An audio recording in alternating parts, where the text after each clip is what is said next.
ഇന്ന് ആൽഗേനെ തപ്പി ഞങ്ങൾ ഗൾഫിലേക്ക് പോവാണ്. കേറിയ പാടെ ഹസ്നന്റെ ബർത്ത്ഡേ കേക്ക് കണ്ടുമുറിച്ച് തിന്ന് ഞങ്ങൾ ഡാൻസ് ഒക്കെ കഴിഞ്ഞ് ഒന്ന് കണ്ണു തുറന്നപ്പോ എന്താ ചെയ്യാ, വണ്ടി കേടന്ന്. അവിടെ ഞങ്ങൾ ഏതേലും ഒരു വണ്ടിക്ക് വേണ്ടി കുറെ നേരം കാത്തുനിന്നു. അവിടുന്ന് തപ്പിപ്പിടിച്ച് തമിഴ്നാട്ടിലെ സ്റ്റാൻഡിലെത്തി. തമിഴ്നാട്ടിലെ സ്റ്റാൻഡിൽ കേരള ബസ്, അതിന്റെ ഒരു അന്തസ് വേറെ തന്നെ.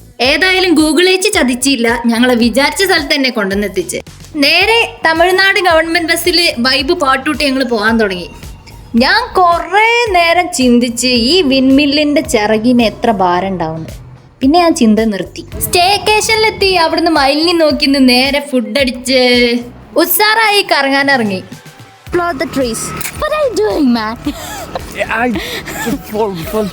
അങ്ങനെ Gulf of Mannar entry procedure ഒക്കെ ചെയ്ത് so we reached Gulf of Mannar biosphere reserve. ഇവിടെ തെരന്റെ കൂടെ ആൽഗയാണ് വരിക. ഈ കിടക്കുന്നതൊക്കെ ആൽഗയാണ്. അവിടുന്ന് ഞങ്ങൾക്ക് കുപ്പിയിലിട്ടേക്കാൻ വേണ്ട ഗ്രാസിലേറിയ, സർഗാസം, ജലീഡിയം, പാഡിന, അൾബ എല്ലാം കിട്ടി. കൂടെ കുറെ ഷെൽസും കിട്ടി. വെള്ളത്തിലിറങ്ങി ആഴക്കടൽ ആൽഗബന്ധനം നടത്തി. ബന്ധനം കഴിഞ്ഞ് നേരെ ഒരു ഫോർട്ടിക്ക് പോയി. ഈ പോണതാണ് ക്ലാസ്സിലെ മെയിൻ ഡോൺ. ഇതൊക്കെ പിന്നാലുള്ള ടീംസും. വൈകുന്നേരം വിവേകാനന്ദ പാറയിൽ പോയി. പിറ്റേന്നും അങ്ങോട്ട് തന്നെ പോയി. ഞാൻ കുറെ കാത്തുനിന്നിട്ടാണ് സൂര്യൻ ഉദിച്ചത്. ബട്ട് ആ വ്യൂ അടിപൊളിയായിരുന്നു. അവിടുന്ന് ത്രിവേണി സംഗമം കണ്ട് നേരെ സാറിന്റെ വീട്ടിൽ പോയി. സാറിന്റെ പഴയ ഹാർമോണിയം കണ്ടപ്പോ എനിക്ക് ദേവദൂതന്റെ 7 bells ആണ് ഓർമ്മ വന്നത്.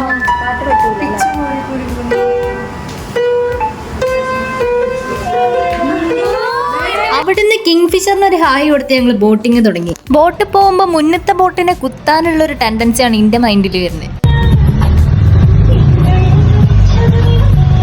അങ്ങനെ പോയി ഞങ്ങൾ ഈ വ്യൂവിലെത്തി ഗൈസ്.